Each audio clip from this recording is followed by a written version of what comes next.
안녕하세요. 안녕하세요. 인사드립니다. 저는 아, 제 이름은 조정섭이고요. 우리 남문순 집사의 룸메이트입니다. 그리고 교회에서는 우리 남가주에 있는 벨리 교회에 섬기고 있는 안실학교 그 한 선생님인 접니다. 이렇게 항상 제가 뒤에서 항상 매주일에 한 번씩 청강생으로 입장도 못하고 창문 밖에서 이렇게 보고 있는 제가 또 이렇게 끌려 나왔습니다.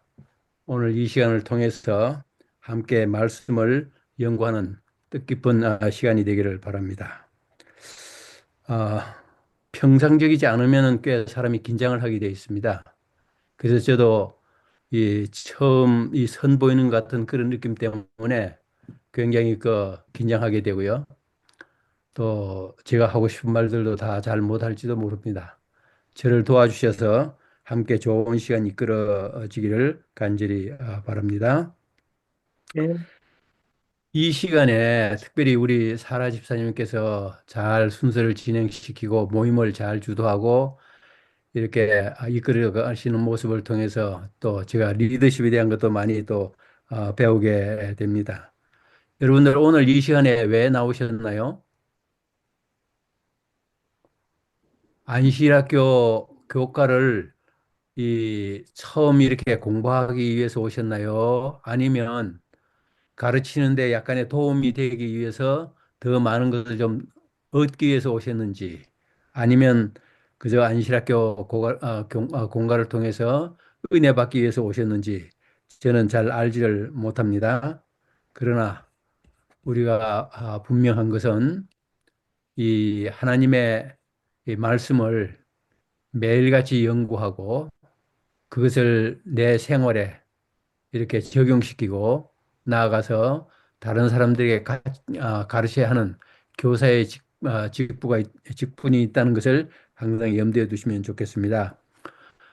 저는 삼육 대학 신학을 나왔지만은 일선 목회에 아, 전생애를 바치질 못하고 우리 기관 사역자로서 제가 한 30여 년 일을 하고 제가 이게 은퇴한 지도 이제 벌써 10년이 됐습니다. 그래서 들은 것도 많고 또 여러 가지 우리 교회에서 이 적용하는 것이나 혹은 정말 많은 말씀을 들었습니다. 그래서 구약에 있는 말씀과 같이 마지막 되면 말씀의 기근이 온다. 이런 말씀을 제가 알고 있는데 여러분도 그 말씀 잘 들으셨을 거예요. 근데 이 세상 돌아가는 걸 보면은 오히려 말씀보다는 너무 말씀이 풍부하고 너무나 많아 넘쳐서 어떻게 말씀이 이렇게 잘 맞지 않나 아니하나 하고 이렇게 생각하게 됩니다. 그러나 정말 풍요 속에 빈곤이 있듯이 정말 우리의 말씀을 많이 가까이 접하면서 많이 있지만은 실제로 하나님께서 원하시는 그 참 말씀, 우리의 생명의 말씀을 우리가 좀 등한히 하고 있다는 것을 알려주는 말씀이라고 생각을 합니다. 2019년이 코비드 19 때문에 세상이 갑작스럽게 많이 변했죠. 그래서 우리가 짧은 눈으로 볼 때는 예수님의 재림의 때가 가까웠고 정말 이 세상이 끝날이 가까우는데 지금 이 돌아가는 걸 보면은 너무나 말씀과 어긋나게 가는 것 같은 그런 생각을 좀 하게 됐습니다. 그러나 우리 지난번에 그 코비드 19의 그 하나의 재앙을 통해서 다시 한번 모든 역사를 주관하는 하나님의 손길이나 계획을 생각하게 됐습니다. 그때에 우리 모든 교회는 그저 교회끼리 모여서 말씀 연구하고 예배 드리는데 최선을 다했습니다. 그러나 그 코비드로 인해서 교회에 함께 예배 드리는 것도 금지하게 됐습니다. 또 정부에서도 그것을 우리에게 강요까지는 아니었지만은 그러나 우리 자신들이 다 스스로가 결정하고 교회 모이는 것을 끌어하는 그런 때가 있었습니다. 근데 이것을 통해서 정말 더 우리가 하나님의 말씀을 더 배울 수 있는 깨달을 수 있는 좋은 기회가 왔습니다. 이 컴퓨터의 줌이라는 이 앱을 통해서 더 각 곳에 있는 모임들이 전체적인 한 장소에 모이지는 않지만은 더 가정교회로 이렇게 분산되고 소그룹으로 이렇게 분산돼서 더 하나님의 말씀에 더 우리가 충실할 수 있는 그런 때가 온 것 같고요. 두 번째는 이 천국 복음이 온 세상 딱 끝까지 이르러 오신다는 예수님의 그 말씀이 정말 쉽게 이루어질 수 있다 하는 것을 다시 한번 우리가 느끼게 되었습니다. 에, 그래서 한편으로는 교회는 약간 힘을 잃어가는 그런 느낌이 있어요. 왜냐하면 옛날에 코비드 19으로 인해서 함께 모이지 않고 이렇게 개인적으로 모이는 그것이 또 습관이 되고 또 편해져서 교회 모이는 것이 점점 좀 약해져가는 그런 모습을 보게 되었습니다. 아, 옛날에는 정말 우리 재림교인들이 가장 성경을 많이 공부하고 연구하는 그러한 교단이었습니다. 그러나 요새는 우리 교단뿐만 아니라 더 많은 교단들도 교회에서도 이 말씀 연구하는데 주력하는 걸 볼 수가 있습니다. 그래서 옛날에는 구약 성경은 우리 재림교인들만 주로 성경을 연구하는 성경이었습니다. 그러나 요새에는 우리가 가지고 있었던 성서 진리라든지 혹은 구약에 있는 정말 하나님의 깊은 아, 계획에 대한 그 모든 것을 이 우리 재림교인이 아닌 다른 교파나 혹은 다른 성도들도 많이 연구하고 있다는 것을 우리가 깨닫고 그들에게 쉽게 우리가 말씀을 넣어줄 수 있는 접근할 수 있는 기회가 오지 않나 이렇게 생각을 합니다. 오늘 제가 그 말씀을 좀 드리지만은 부담이 되는 것이 왜냐하면 여기 오신 분들이 정말 무엇을 원하는지 배가 고프지 않는데 자꾸 먹을 것만 잔뜩 갖다 줘도 도움이 되지 않고 그래서 좀 서로 일주일 동안 공부를 잘 한 것을 우리가 서로 시어하면서 토의하는 그러한 시간인가 하고 제가 이것저것 생각하게 됐습니다. 저도 이 안식일학교를 배울 때도 우리 학교에서 뭐 전부 그랬죠.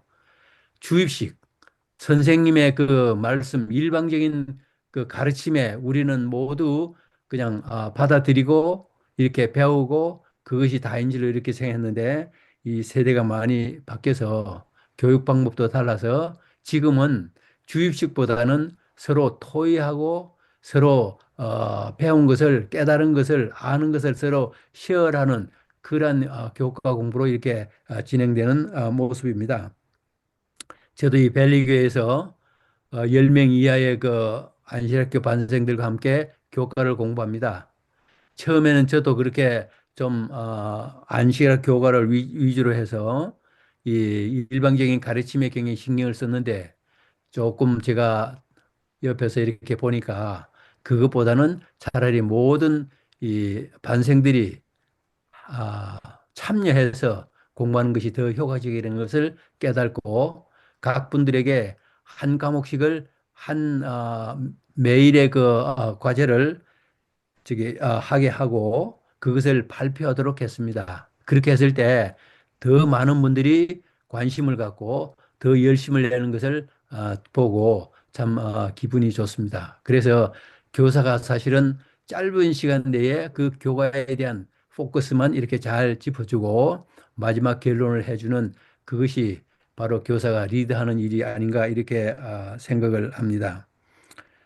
그래서 오늘 우리가 모이는 것은 가르치기 위한 모임이 아니고 우리가 더 확실하게 배운 것을 이웃과 나눌 수 있는 그러한 것을 배우는 훈련하는 그러한 장이라고 이렇게 생각을 합니다. 우리가 산에 올라갑니다. 정말 기분도 좋고 많은 것을 이렇게 볼 수 있어 좋습니다. 그런데 우리가 산을 올라갈 때 많은 사람들이 나무를 봅니다. 그러나 우리가 정상을 올라가 보게 되면은 예, 숲 전체를 보게 되죠. 그래서 특별히 우리의 신앙이나 우리의 삶에 있어 마찬가지입니다. 우리가 나무 한 그루 한 그루에 대한 것만 너무나 집중하지 말고 숲 전체를 보면서 이 나무를 관찰해 볼 때 더 큰 의미를 깨닫고 더 많은 것을 배우게 있을 것이라고 생각됩니다. 그래서 우리는 좀 더 넓은 시야를 가지고 이 말씀을 보는 우리가 되어야 될 것이라고 생각합니다. 그래서 오늘 우리 제 2025년 제2기 총 제목이 뭐였죠? 총 제목. 암시, 형상, 상징. 네. 그런데 이 세 가지에 대해서 강조를 했는데 그 밑에 작은 글자에 뭐라고 되어 있어요? 성경 예언을 연구하는 방법. 예. 가장 중요한 것은 바로 우리가 성경을 연구하는 방법 중에 우리에게 더 잘 가르치고 또 더 의미를 느끼게 해줄 수 있는 그 툴을 우리에게 소개하고 공부해 주고 있는 것입니다. 그래서 암시라든지 형상이라든지 상징이라든지 예표 등을 통해서 하나님께서 우리에게 주시는 그 기별의 말씀, 메시지를 공부하는 것을 우리가 배우게 될 것입니다. 암시가 뭐지요? 암시. 예. 뭐 시간이 좀 부족하기 때문에 빨리 진행을 해야 되겠죠. 암시라고 하는 것은 직접적인 그 모든 사물에 대한 얘기와 디렉션이 아니고 은근히 아주 한 발 뒤에서 이렇게 그 사람들에게 그 여러 가지 표정이라든지 혹은 여러 가지 예화라든지 이 등등을 통해서 깨우침을 주고 메시지를 전달하는 것이 암시가 아닌가 이렇게 생각합니다. 그다음에 형상이라고 했는데 이 형상은 뭐죠? 형상, 본, 이미지라고 그랬다. 이미지. 예, 모양이나 예. 그래서 우리는 성경에 정말 수많은 형상들, 내용들이 있습니다. 그러나 그것은 그 형상 하나에만 국한될 것이 아니고 전체적인 의미를 우리에게 알려주기 위한 하나의 조각품이라는 것을 생각해야 할 것입니다. 그래서 성경 연구는 사실은 그 수많은 조각의 퍼즐들로 이루어졌다고 이렇게 생각이 됩니다. 그래서 이 성경 말씀은 몇 분이나 되는 저자들이 이 성경을 기록했나요? 예, 뭐 40분, 40여 명이 이 하나님 말씀을 기록하면서 각기 다른 시대에 각기 다른 장소에서 이렇게 말씀을 이렇게 전하고 있지 않습니까? 또 뿐만 아니라 그 오랜 세월 동안 1600년에 이르기까지 긴 세월 동안에 각기 다른 위치에 있던 사람들이 그들의 문화나 또 문명이나 환경이 각각 다른 그 장소에서 이것을 썼습니다.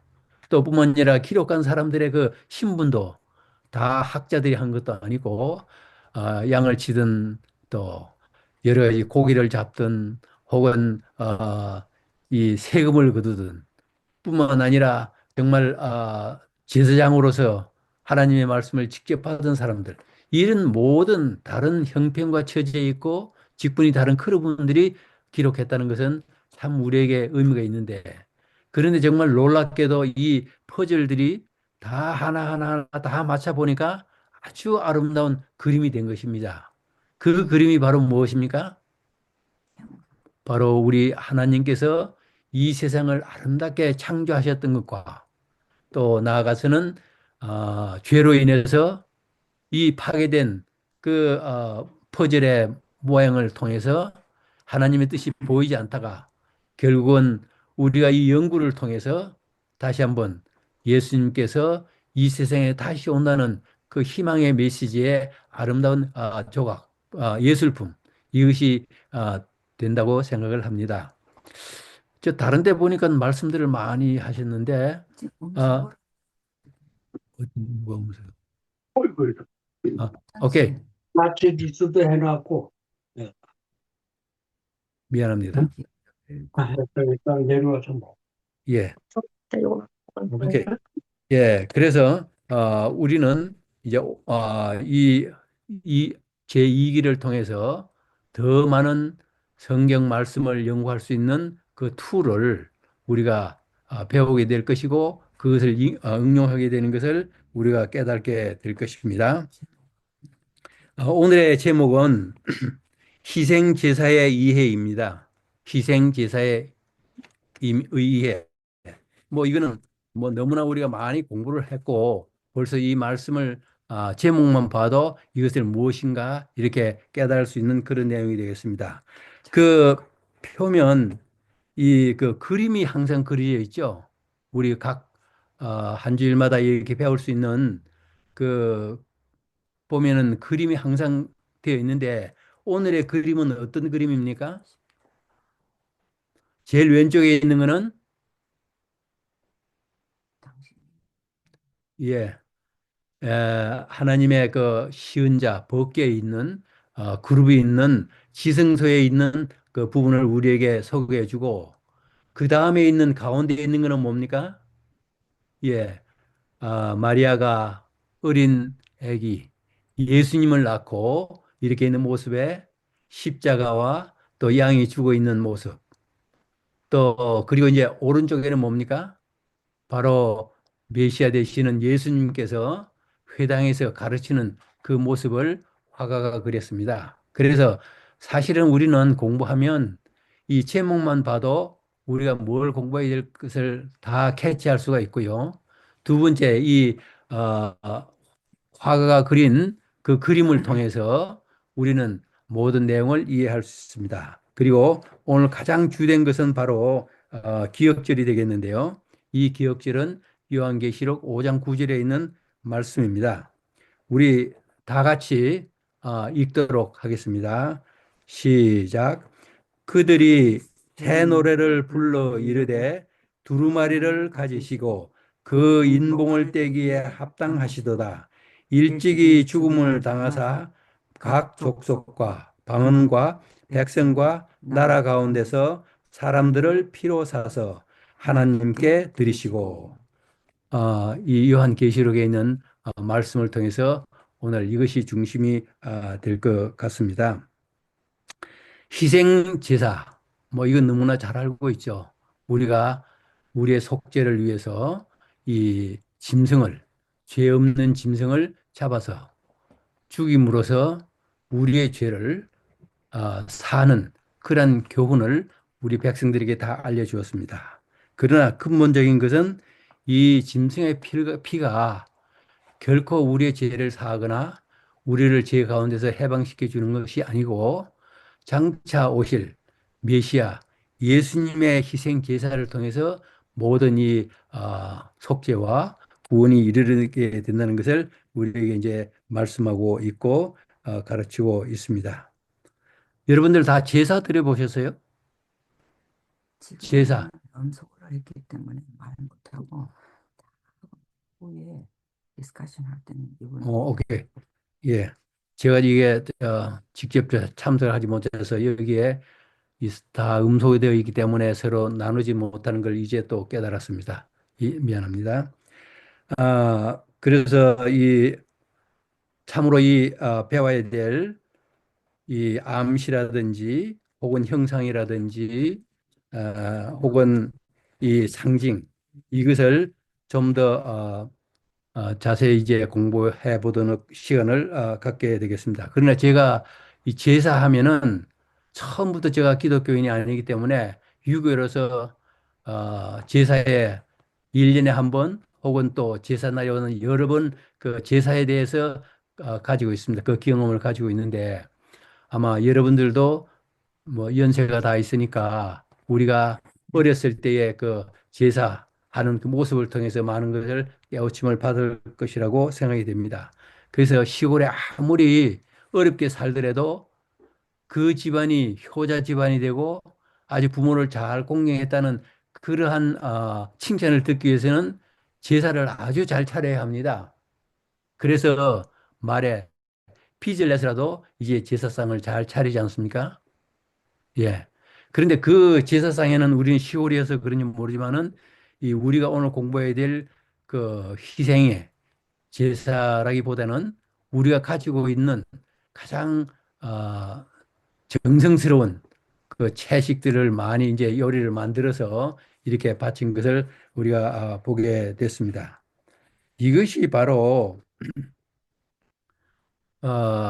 우리가 정말 이 세상에 있는 수많은 그 신들이 있는데 두 가지 모습을 이렇게 보게 됩니다. 하나는 모든 기독교나 혹은 기독교의 많은 경우에 있어서나 혹은 다른 이방 종교에서는 어떻게 들어서도 우리 사람들이 신에게 마음을 우리가 사랑하고 있다는 것을 이렇게 보여주고 신의 마음을 부드럽게 하고 마음을 기쁘게 해서 우리에게 축복을 달라고 하는 그런 생각을 하게 됩니다. 그러나 우리가 믿는 참 하나님은 우리가 죄인이 하나님께 나아가지 못하는데 우리 하나님께서 우리 이 땅에 오셔서 우리 모두에게 구원을 다시 베풀고자 하는 그러한 하나님, 그러한 종교, 이것이 정말 얼마나 우리에게 큰 유익한 종교인가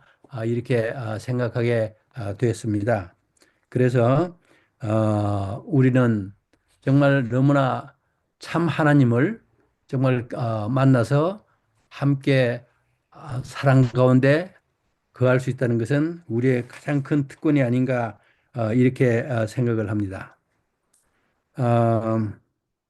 정말 그 창세기에 있는 말씀 하나님께서 우리를 사랑하시기 때문에 그 창조하신 그 자연뿐만 아니라 아담과 해와 즉 하나님과 꼭 닮은 그런 어, 인격체를 이렇게 만들어 주시고 그들의 영원한 행복으로 이끌기를 원하셨지만은 또 우리 아담과 해와의 그 실수와 또 죄로 인해서 그것이 깨어졌지만은 그러나 창세기 3장 15절을 통해서 다시 한번 우리에게 새로운 출발, 새로운 삶, 새로운 구원과 새로운 하나님과의 관계를 회복시키는 그런 원복음을 통해서 우리가 이제 희망을 얻게 되어 있습니다.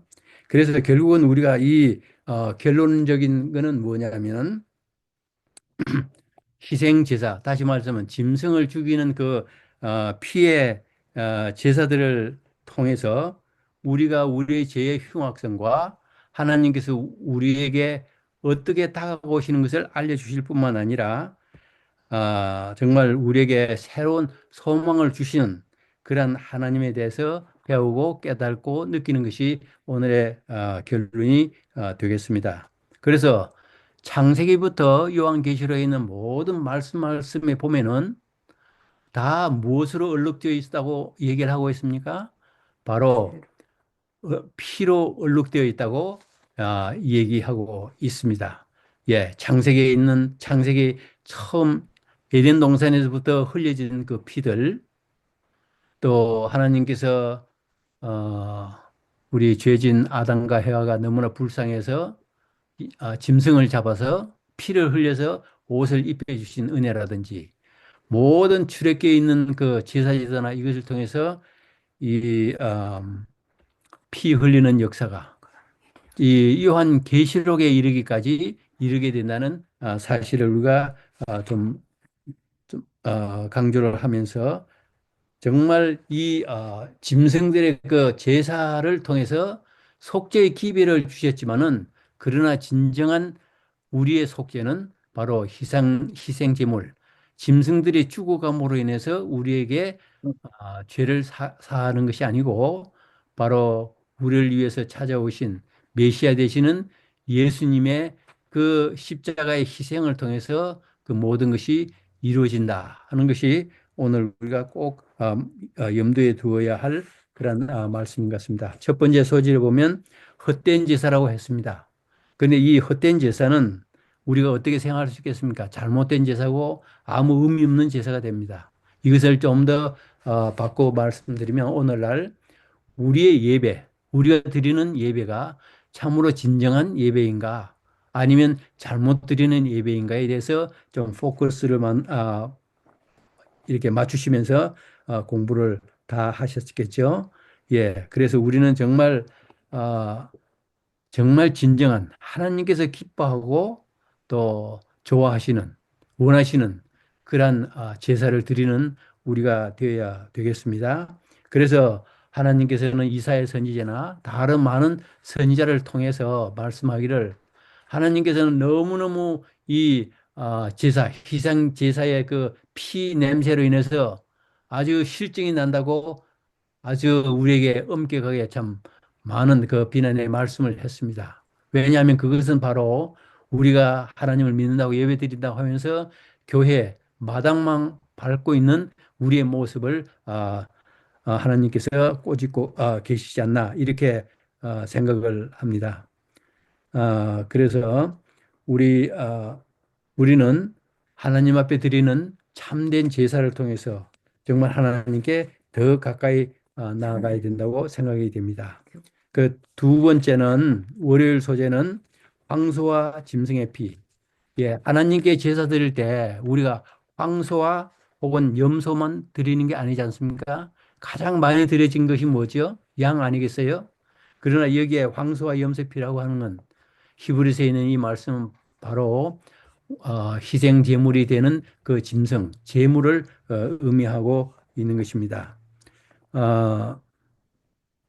정말 그 하나님께서 이 우리에게 희생 제사 드리는 것을 얘기했을 때 저는 모습을 보고 많은 것을 생각하게 됐습니다. 왜 하나님께서는 이렇게 수많은 그 짐승들을 죽이도록 하는가? 물론 그 죽어가는 그 짐승들, 말 못하는 짐승들에 대해서도 측은한 마음이 들지만 우리 제사를 드리는 우리에게도 참 마음의 부담이 됩니다. 하나님은 잔인한 하나님이 아닌가 하는 그런 생각도 하게 되지요. 그러나 하나님께서는 그 깊은 뜻을 우리에게 세대를 통해서 알려주시기 위해서 이렇게 한 것을 우리는 꼭 잊어서는 안 될 것입니다. 교훈도. 우리가 이제 그 사실 이 과목 하나하나를 배울 때 이 다 내용을 다 읽고 성경 말씀을 다 찾아보고 어떻게 적용되고 뭘 상징하는 것을 공부하고 되지만은 가장 좋은 것은 요약. 그 요약에 있는 처음에 교훈에 있는 말씀을 보면 그 저자가 그 우리에게 주고자 하는 그 제목에 그걸 함축하고 농축시켰기 때문에 그것을 보면은 쉽게 깨달음을 가질 수 있게 되고요. 그 다음에 그 배운 것을 우리의 생활에, 우리의 삶에 어떻게 적용시켜야 되는가 하는 그런 질문들을 통해서 우리에게 가까이 가고 있고, 그리고 또한 우리에게 더 많은 것을 배우도록 깨달음을 주기 위해서 이지 와이세 하나님께서 주신 그 여러 영적 교훈을 통해서 우리에게 좀 더 확실하게 깨달을 수 있게 인도하시는 것을 인해서 참으로 감사합니다. 우리가 그 하나님의 말씀을 공부할 때는 여러 가지 툴이 필요하지요. 정말 우리에게는 너무나 많은 연장이 있습니다. 성경도 있지만은 성경책도 있고 와이에사의 주석도 있고 또 성경을 기록한 히브리어나 또한 헬라어 그 의미라든지 이 모든 것을 너무나 쉽게 찾을 수가 있고 그것을 통해서 우리가 더 많은 깨달음을 갖게 됐습니다. 그리고 성경을 연구하는 그 툴들이 너무나 많아서 우리가 좀 더 그 공부만 하면은 정말 정말 쉽게 더 많은 것을 공부하면서 다른 사람들에게 우리의 말씀을 바르게 가르쳐 줄 수 있는 그런 길이 있습니다. 그래서 제가 3AMS라고 하는 이 앱을 통해서 참 많은 도움을 받고 있습니다. 우리 다들 잘 알고 계시죠? 임종현 선생님이 정말 평생 자기의 정말 모든 것을 다 투자해서 이 성경 만드는 툴, 3AMS를 이렇게 자꾸 계속해서 업그레이드 하면서 가르치고 있는데 여러분 기회가 있으실 때 거기 좀 들어가시면 참 좋겠습니다. 그 다음에 화요일 소재에 가면은 그 유월절 어린 양, 유월절 어린 양이라는 소재가 되어 있습니다. 이것은 뭐 너무나 잘 알고 있죠.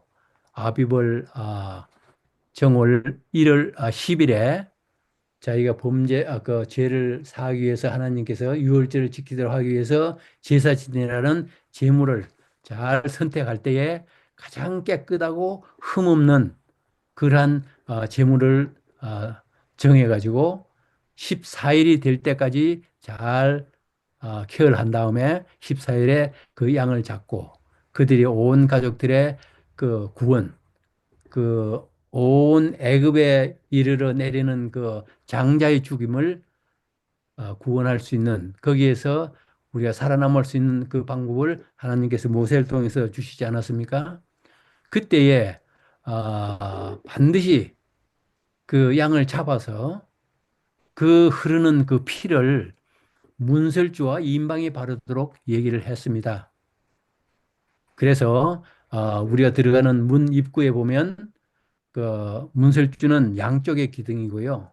임방은 바로 위를 받치고 있는 것과 아래에 있는 문턱, 이것을 임방이라고 하기 때문에 결국은 어떤 분들은 좀 더 설명을 해서 바로 이것이야말로 십자가를 미리 예표하다. 십자가의 피 흘릴 예수님의 그 피를 바르는 모습으로 이렇게 우리에게 상기시키면서 정말 유월절 어린 양의 희생에 대해서 많은 감동을 받도록 하고 있습니다. 예. 네, 네. 그래서 유월절 양의 그 모든 상징은 바로 장차 오실 예수님의 그 희생, 십자가의 희생을 우리에게 미리 알려주고 있다는 놀라운 사실입니다. 그러나 우리 종교에서 알고 있듯이 죄 있는 사람들이 자기가 믿는 그 신에게 복을 받기 위해서 나아가는 길이 있고 우리가 아까 제가 조금 언급을 했지만은 우리 하나님께서는 자기가 우리가 하나님을 두려워하고 떨어서 도망갈 수 없기 때문에 직접 찾아오신 하나님을 여러 모습을 통해서 우리에게 알려주고 있습니다. 첫째는 출애굽을 시킬 때에 출애굽기 25장 8절에 있는 말씀을 통해서 모세가 시내산에서 하나님과 대화하고 또 백성들을 인도하는 그 과정을 통해서 성소를 지으라고 얘기를 합니다. 그 성소는 바로 하나님께서 우리 인간에게 함께 하시고 내려오시고 싶다는 것을 의미하는 것이에요. 그래서 내가 너희와 함께 할 그러한 성소를 짓도록끔 모세에게 얘기하고 있습니다.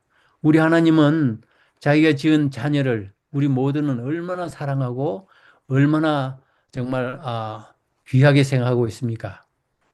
그런데 우리 예수님께서 우리 창조하신 우리 인간들에게 정말 더 가까이 나와서 영원한 하늘나라 영원히 함께 살고 싶어 하기 때문에 그가 우리에게 찾아오신 그 장소가 바로 성소라는 걸 잘 알고 있습니다. 근데 또 우리가 성서 공부를 이제 하고 성전을 공부하게 되는데, 이 성소는 그때 당시에 40년 동안 그들은 그 사막을 여행하고 가나안 땅으로 정착하기 위해서 계속적인 여행을 하기 때문에 돌로 된 그런 화려한 성전을 짓지를 못하고 그들은 항상 이동할 수 있는 하나님의 집을 만든 것이 바로 성막 아니겠습니까? 성소 아니겠습니까? 예. 그래서 그들이 40년 동안 훈련을 받고 가나안에 정착했지만은 그들이 즉시 가나안에 가서 그 하나님의 성전을 짓지 못하고 어느 때에 있어 이 성전이 이루게 되냐면 바로 이 다윗 때에 다윗은 하나님을 너무나 사랑했기 때문에 하나님의 법궤가 그 정말 방치되다시피 한 성막에 그냥 있는 것을 볼 때 마음이 아파서 결심을 하게 되죠. 내가 정말 이 아름다운 성전을 통해서 하나님을 모시고 싶어 했습니다. 그러나 하나님께서 다윗에게는 너는 너무나 피를 많이 흘렸기 때문에 네 아들 솔로몬을 통해서 짓도록끔 했습니다. 그러는에도 불구하고 다윗은 하나님의 그 아름다운 성전을 지을 것을 생각하고 준비를 다 해두었어요. 그래서 그 아들 솔로몬이 그 성전을 지을 때 그 성전 가까이 있는 그 성에서 결코 성전을 짓는 그 소리, 도끼 소리라든지 망치 소리라든지 톱 소리 이런 게 절대 들리지 않았다고 했습니다. 왜냐하면 모든 것을 다 준비를 해서 솔로몬은 그것을 그저 맞추는 것 그 정도로 인해서 하나님의 그 성전을 아름답게 지었습니다. 근데 이 솔로몬의 성전이 정말 계속해서 잘 유지가 되었습니다만은 하나님의 백성들이 범죄하고 또 왕들이 지도자들이 그들을 영적으로 인도하지 못했기 때문에 그들은 결국은 느부갓네살에 의해서 586년경에 그 성전이 그 아름답고 훌륭한 정말 영광이 넘쳤던 그 성전이 다 파괴되지 않습니까? 예. 그것이 바로 그 성소는 언제 지어졌냐면 BC 1450년경에 이렇게 지어졌다가 그 다윗이 있을 때까지 다시 아마 900몇 년 동안 900년 아마 이르기까지 그것이 성소가 있다가 그 다음에 이 솔로몬의 성전을 통해서 이것이 정말 견고한 성전으로 건축되고 뿐만 아니라 이방에 있는 모든 사람들에게 이 아름다운 성전을 통해서 하나님을 소개하는 가장 귀한 하나님의 집이 된 것을 알고 있습니다. 그러나 그들이 그 축복을 다 거절했기 때문에 결국은 그들은 이방의 포로가 되게 됐죠. 그러나 하나님께서는 그들을 또 사랑하셔서 70년의 그 기간 동안에 아, 다시 하나님께로 돌아올 수 있는 그런 기회를 주십니다. 그래서 결국은 그 우리가 알고 있는 것처럼 그 느부갓네살의 그 모든 그 정치적인 그 세력이 끝나고 고레스를 통해서 하나님께서 이스라엘 백성들을 다시 돌아오게 하는 그런 큰 역사가 이루어지도록 하고 있지 않습니까? 그래서 처음에 이스라엘 백성들이 다시 고향으로 돌아가는 그 약속을 받고 정말 한 5만여 명이 예루살렘 성을 향해서 이렇게 여행하게 되죠. 그리고 거기에 참여했던 스룹바벨이라든지 스가랴라든지 느헤미야라든지 또 학개 선지자 여러분들의 종교 지도자를 통해서 하나님의 성전이 다시 재건축하게 됩니다. 그 성전을 건축했을 때에 참 놀라운 일이 일어났죠. 왜냐하면 너무나 많은 백성들이 감격에 너무나 기뻐 뛰었습니다. 더더욱이 젊은 우리 자녀들은. 그런데 나이가 많았던 정말 옛날에 솔로몬의 성전을 보았던 그 많은 어른들은 그 새로 성전이 세우는 스룹바벨의 성전을 볼 때 통곡하는 그 모습을 우리가 성경을 통해서 알고 있습니다. 왜 그렇습니까? 예. 그것은 바로 솔로몬의 성전과 비교해 볼 때 너무나 정말 비교가 되지 않을 정도로 초라하고 하나님의 영광도 없고 정말 그곳에 하나님의 법궤도 없고 하나님의 시은자도 없고 그런 성경을 볼 때 그들은 정말 울게 됩니다. 그러나 하나님께서는 학개를 통해서 그들에게 분명한 기회를 전합니다.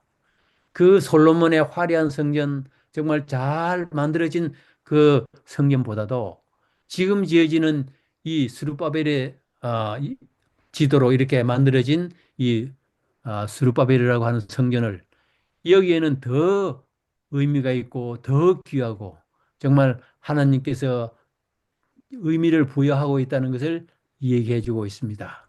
그 이유에 대해서 이제 우리가 좀 더 이제 계속해서 공부하게 될 것입니다. 그것은 바로 성막이 이뤄왔던 그 성막을 지었을 때의 의미처럼 예수님께서 하나님께서 창조자 하나님께서 우리 인간에게 오고 싶어 하는 그 간절한 그 꿈이 그 성소로 성막으로 성전으로 이루어졌습니다. 그런데 솔로몬 때에 있었던 그 성전 안에는 하나님의 법궤도 있었고 또 시은자도 있었고 또 두 스랍 천사들도 있고 이렇게 또 성전을 준공할 때는 어떤 일이 일어났습니까? 하늘에서 불이 내려와서 그 제물들을 이렇게 태우는 그 정말 경이로운 일들이 일어났고요. 또 뿐만 아니라 정말 그 화려함에 이방에 있는 모든 그 고관들이 다 와서 참여하고 하나님을 찬양하는 반면에 이 스룹바벨의 성전은 거기에는 하나님의 법궤가 없고 하나님의 스랍천사도 없고 또 하나님의 그 어, 법계 위라고 법계 뚜껑으로 된 그 이 곳 시온자도 없는 참 그러한 정말 알맹이가 없는 본체가 없는 그러한 성전이었습니다.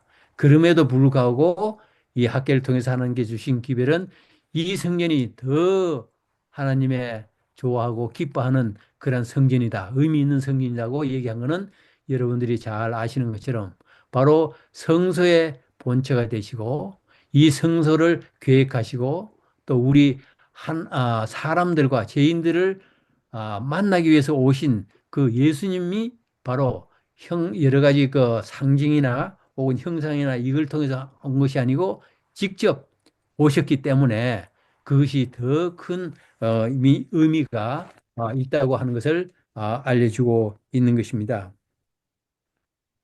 아, 제가 이렇게 많은 것을 이렇게 준비를 했습니다마는 이 다 전하지 못할 것 같습니다만은 좀 더 제가 전략을 해서 간단간단하게 말씀을 드리고 싶습니다. 그리고 이 성경의 역사를 좀 더 공부해 드리면은 스룹바벨의 역사 성경이 끝난 다음에 또 어떤 성경이 새로 우리에게 나타납니까? 예, 아시는 것처럼 헤롯 성전이 나타나게 되죠. 그래서 이것은 헤롯이 이스라엘 백성들의 그 환심을 사기 위해서 그 성전을 스룹바벨의 그 성전이 허물어져 가고 이 파괴된 그것을 다시 재보수하게 되면서 BC 20년경부터 이 AD 60여 년에 이르기까지 그 성전이 단장이 됩니다. 그러나 그 성전마저도 AD 70년경에 결국은 70년에 완전히 파괴되고 불타게 되는 그런 모습을 우리가 보게 된 이유는 바로 예수님께서 실체 되시는 예수님께서 오셨기 때문에 그 이상의 의미를 부여하지 않고 또 그 성소에 가장 중요한 그 희생 제물 되시는 예수님께서 오셔서 십자가에 못 박혀서 피를 흘려주셔서 그 모든 것을 통해서 우리가 다시 하나님과 연합할 수 있고 구원을 받을 수 있는 속죄의 그 기별이 끝났기 때문에 정말 의미가 있다고 생각이 됩니다. 그래서 이제는 이 세상에 있는 그 성소는 의미가 없습니다. 그래서 이제 요한계시록을 통해서 보면 또 이사야가 보았고 환상을 통해서 보았고 또 에스겔이나 혹은 예수님의 제자 침례 요한을 예수님의 제자 요한 밤모섬에 가서 이 하나님의 지금 현재 있는 그 하나님의 그 성소를 바라보면서 우리에게 또 많은 교훈을 우리에게 주고 있습니다. 아, 이와 같이 구속의 역사가 바로 이 성경 창세기부터 요한계시록 66장에 이르기까지 66권에 이르기까지 다 기록되고 이렇게 우리에게 나타냈습니다. 그러나 가장 완성되는 요한이 본 마지막 때 예수님께서 우리를 하늘나라에 이끄시고 정말 아름다운 성전을 보게 되는 그 때까지 우리를 인도하고 있는 그것은 우리가 살아가는 동안에 꼭 마음에 명심을 하시고 해야 될 것으로 생각됩니다. 그래서 마지막 어, 과목은 바로 이 구세주가 바로 우리를 창조하신 창조주시되고 또 뿐만 아니라 우리가 죄로 말미암아 죽을 수밖에 없는 우리를 다시 구속주로서 구속주가 되신다는 것을 우리에게 강조하고 있습니다. 아, 이 우리가 그 모세의 십계명이 바로 출애굽기 20장에 자세하게 두 돌비에 기록된 것이 우리에게 소개됩니다. 그러나 이 모세가 자기가 이제 얼마 남지 않아서 이 세상에서 이렇게 자기가 그렇게 이끌어왔던 그 백성들을 뒤로 하고 죽어야 된다는 것을 생각하고 마지막 최후의 설교를 그 신명기에 있는 말씀을 통해서 정말 다 같이 하늘에 가서 만나고 하나님의 새 백성으로서 만나자고 하는 그 간절하고 애타는 심령으로 설교한 것이 바로 신명기서 아니겠어요? 그래서 출애굽기 20장에 나와 있는 넷째 계명은 너희가 안식일을 지키라. 이 안식일은 바로 창조주 하나님의 그 표징이 된다는 것을 강조한 반면에 신명기 5장에 있는 말씀을 보면 거기에 포커스 두는 것보다는 새로 구속주가 되시는 예수님의 그 모습을 통해서 안식일을 지켜야 된다는 것을 강조하고 있습니다. 그래서 우리 예수님은 창조주시지만은 역시 우리를 다시 구속하는 구속주가 되신다. 그분이야말로 참으로 우리의 경배의 대상이 되고 또 우리의 그 구원자가 되신다 하는 것을 강조하면서 오늘 교과를 이렇게 마치고 있게 됩니다. 그래서 결국은 하나님의 형상인 예수님의 임재가 정말 오늘 우리에게 어떤 의미를 가지고 있는가?